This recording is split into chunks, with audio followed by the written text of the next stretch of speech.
Assalamualaikum and hi everyone. Today we are going to talk about an interesting article titled Do Different Philosophies Lead to Different Financial Outcomes Between Islamic and Conventional Banking? My name is Noshazina Fikah binti Sazali. My name is Fitrah Nurjiha binti Ahmad Safri. My name is Aina Tirah binti Muhammad Saidin. My name is Nurul Izzati binti Muhammad Rafli. And my name is Umi Fasihah binti Ismun. What is Islamic banking? Islamic banking is the Islamic finance that refer to the banking activities that abide with Sharia. There are two concepts of Islamic banking, which are first, sharing of profit and loss. Second, prohibition of interest collection and payment by lenders and investors. Meanwhile, conventional banks are based on fully man-made principle, which is using the predetermined interest rate in their banking activities. The concept of conventional bank borrow the money at a lower interest rate and loan the money at a higher interest rate. The objective of conventional banking is to maximize the shareholder wealth through interest rate. Malaysia is one of the countries who implemented a dual banking system, which are applied the Islamic and conventional banking activities in one bank. So the question is, do different philosophy lead to different financial outcome? Let's see what are the differences between conventional banking and Islamic banking risk management. The Islamic bank implements profit-sharing contract for depositors and borrowers rather than the conventional bank's predetermined interest rate. First, risk sharing, which is one of the principles in Islamic banking. Risk sharing reduces risk for both parties. It enhances systematic stability and a fairer way of managing risk. It is equity-based financing or profit and loss sharing. For the sources of fund, investors or depositors share the risk and return with Islamic banks. The return for account holder is not guaranteed and depends on the bank's performance. For the users of fund, Islamic banking usually share the risk in mudarabah and musyarakah contracts. Secondly, for risk transfer in conventional banking is the risk of loss being transferred to another party through a contract. It is debt-based financing. For source of funds, depositors transfer the risk to banks which guaranteed a return. Next, for the users of fund, borrowers are required to pay interest independent of the return on their project. Conventional banks transfer the risk through securitization or credit default swaps. The study from the article shows the comparison of the outcome between Islamic banks and conventional banks from the year 2010 until 2014. According to the statistic, the impaired loan ratio of Islamic banks is higher than conventional banks. To sum up, the finding indicates that conventional banks probably have better risk management practices compared to Islamic banks. The next issue is that the differences in revenue distribution in the two banking systems. Islamic banking in Malaysia has lower risk and better profitability than the conventional banking. As an example, when we look at the issue on the global crisis in 2008, both Islamic banking and the conventional banking were affected differently by looking at the profitability, the credit and asset growth, and also the external rating in the group of the countries.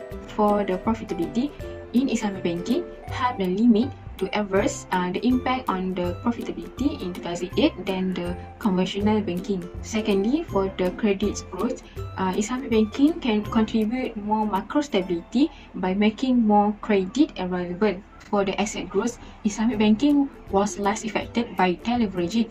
It means that the process of the reducing the level of the one's debt by selling of the one's assets.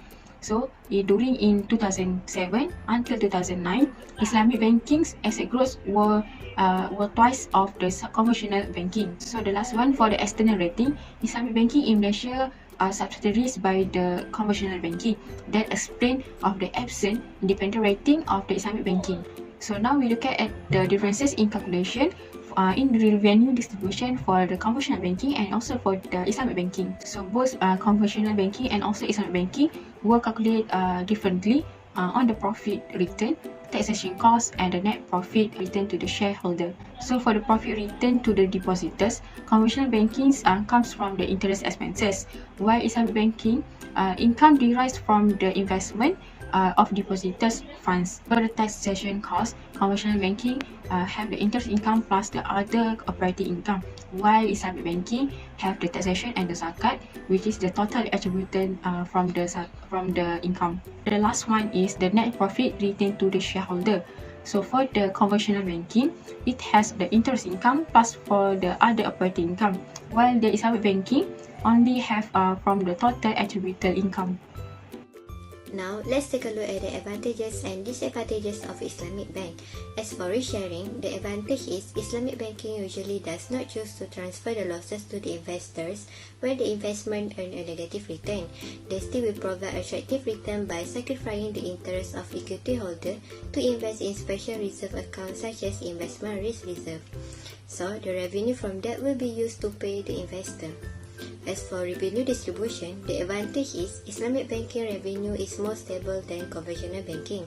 It is because, due to complexity of Sharia law, legal and compliance risks, Islamic bank may be more stable as they cannot participate in risky trading activities. While for the disadvantage, for risk sharing is cannot request collateral to reduce risk because risk sharing is based on a partnership. It requires additional effort to capture good investment opportunities and to analyze the purpose project, along with a high level of confidence and transparency between investors, banks, and depositors. As for revenue distribution, is low capital structure management. It is because Islamic banking has less access to the wholesale funding market and thus they have less various debt instruments to raise funds. Thus, Islamic banking faces higher external financing costs and adjustment costs.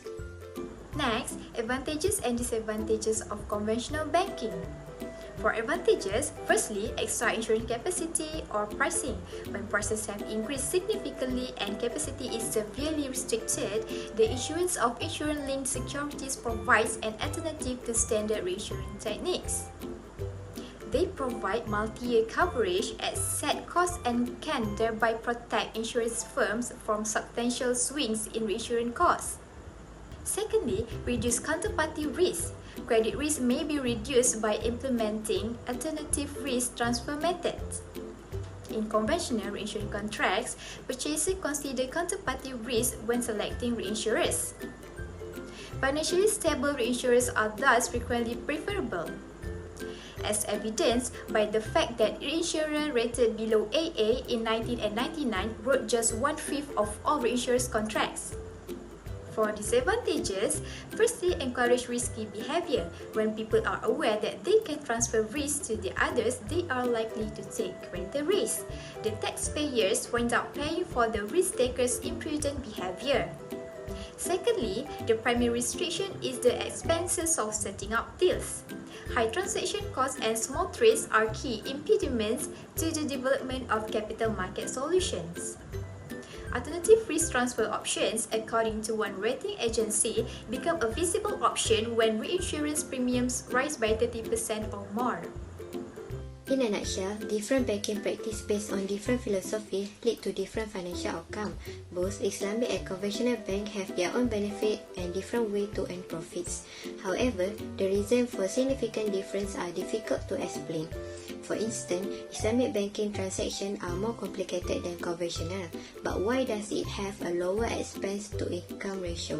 It shows that it is hard to measure the performance of financial outcome for both banking when they are operated by the same parent bank.